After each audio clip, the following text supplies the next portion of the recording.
Magandang araw mga ka-aerial defense, may ibabahagi na naman ako sa inyo. Dahil ngayong araw na ito ay may pag-uusapan tayo tungkol sa depensa, barkong pandigma ng China tinutukan ang missile frigate ng Pilipinas, inihayag ng Armed Forces of the Philippines na isang Chinese warship ang naglock ng fire control radar sa BRP Miguel Malvar.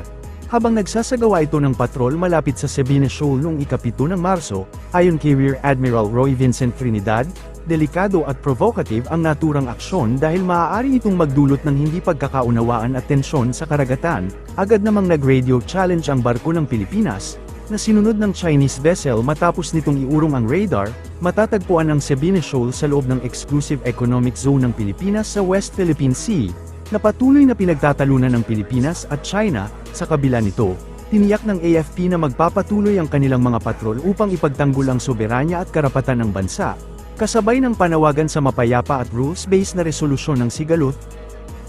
Ang Cessna Caravan naman ng Philippine Coast Guard, na nagsasagawa ng Maritime Domain Awareness Flight sa ibabaw ng Bajo de Masinloc noong Miyerkules, ay nakatanggap ng mga hamon sa radyo hindi lamang mula sa People's Liberation Army Navy, kundi maging mula sa PLA Air Force. Bilang tugon, iginiit ng mga piloto ng PCG na nagsasagawa sila ng routine at legal na maritime patrol sa Bajo de Masinloc o Scarborough Shoal, na nasa loob ng Exclusive Economic Zone ng Pilipinas. This is the PLA Air Force.